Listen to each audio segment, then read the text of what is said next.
দর্শক আবারও যুক্ত হয়েছে আমরা সেই জায়গা থেকে আধ্যাত্মিক নগর সিলেটের মেজর টিলা থেকে সরাসরি লাইভ সম্প্রচারে এই মুহূর্তে যুক্ত হয়েছে। আমরা দেখতে পাচ্ছি ওনার আত্মীয় স্বজন আসছেন এই মুহূর্তে, এসে কান্নাকাটি করছেন।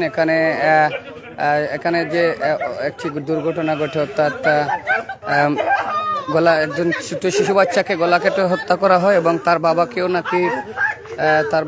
নাকি সেই আপনারা কিতা শুনে আইছেন, কি শুনছেন, কিতা শুনছেন?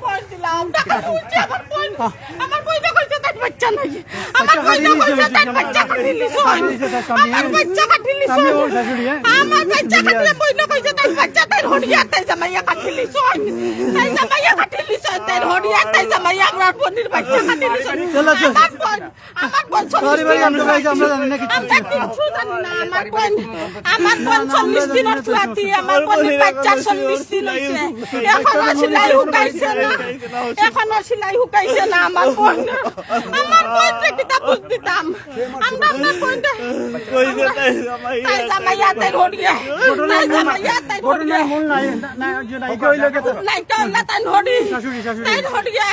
তাই হড়িয়া মারছে, তাই হড়িয়া আমার বোন একটা দিন শান্তি দেন না, আমার বোন একটা সেকেন্ড শান্তি দেন না। আমরা এখন মেডিকেল যেতাম, আমরা আমার বোন দিল আমার বিয়ে, আমার বোনটা কিলা সহ্য করে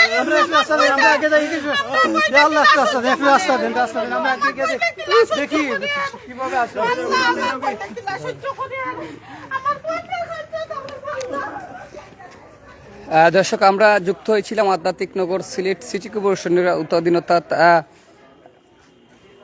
মেজর টিলা ইসলামপুর। সেই মেজর টিলা ইসলামপুর থেকে আমরা যে আনসার মিয়া বাসা, সেই আনসার মিয়ার বাসার নিচতলায় এক যে ভাড়াটিয়া থাকতেন, সেই ভাড়াটিয়া এই মুহূর্তে ঠিক 6টার দিকে, অনুমান 6টার দিকেই কিন্তু একজন ছোট্ট শিশু, অর্থাৎ 2 মাস হবে এরকম, সেই ছোট্ট শিশুকে গলা কেটে হত্যা করা হয় এবং তার বাবাকেও নাকি অর্ধেক গলা কাটা হয়, এমনটাই সাধারণ তথ্য পাওয়া গেছে। এবং তার বাবাকে উসমানী মেডিকেল কলেজ হাসপাতালে পাঠানো হয়েছে, আমরা সেটা দেখেছি। কিন্তু এখন দেখতে পাচ্ছি, অর্থাৎ সেই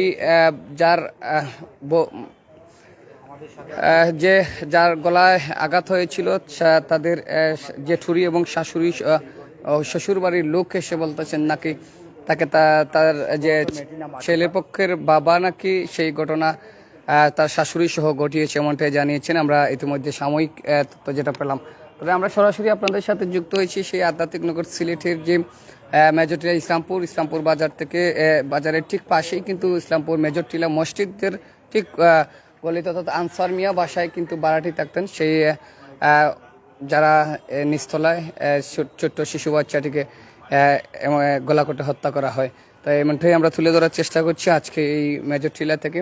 তো প্রিয় দর্শক, আসলে সতর্ক অবস্থায় সবাই থাকবেন। আসলে ফ্যামিলির দ্বিধাদ্বন্দ্বতা থাকতেই পারে, তাহলে শিশু বাচ্চা এবং বাবার গলায়ও নাকি অর্ধেক কাটা, এমনটাই ধারণা করা হচ্ছে। এবং এরকম এখানে আমরা দেখতে পাচ্ছি, এদিকে যদি দেখেন যে এই চাঞ্চল্যক ঘটনা শুনে বিভিন্ন জায়গা থেকে কিন্তু মানুষ আসছেন, অর্থাৎ তাদেরকে সেই গেট বন্ধ রেখে কিন্তু বন্ধ রেখে আটকানো হচ্ছে, এমনটাই দেখা যাচ্ছে। তবে সেই চাঞ্চল্যক ঘটনা এই প্রথম মেজর টিলা, এমনটাই সাধারণ মানুষ বলছেন। এবং সেই ছোট্ট শিশু বাচ্চাকে কিভাবে গলা কেটে হত্যা করা হলো, এইটা নিয়েই কিন্তু আলোচনায় ঝড় উঠে এসেছে ইতিমধ্যে নগরীর মেজর টিলা।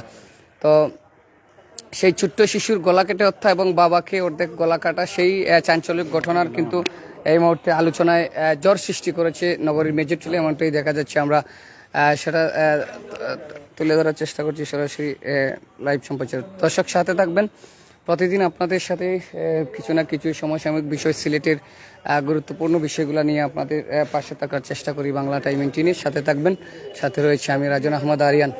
এই মুহূর্তে বিভিন্ন জায়গা থেকে আসছেন, আপনারা দেখছেন যে এই যে সেই চাঞ্চল্যক ঘটনা শুনে কিন্তু বিভিন্ন জায়গা থেকে মানুষ আসছেন। ফ্যামিলিতে দ্বন্দ্ব ছিল কি ছিল না এটাও এখন পর্যন্ত জানা যায়নি, আমরা জানার এবং জানিয়ে দেওয়ার চেষ্টা করব। সবাই সাথে থাকবেন। এবং এই মুহূর্তে যে জিনিসটা আমরা পেয়েছি সেটা ছোট্ট শিশু বাচ্চা সেই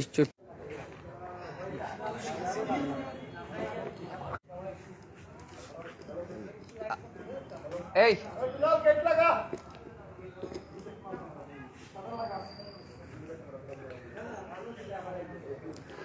তো দর্শক আসলে অনেকেই বলতেছেন ঘটনাটা কখন আমরা সেই অনুমান সন্ধ্যা 6টার দিকে সেই ঘটনাটি ঘটে তারপর এলাকা ঐতিক অর্থাৎ স্থানীয় লোকজন চিৎকার শুনে প্রশাসনিক খবর দিয়ে সেই প্রশাসনের মাধ্যমে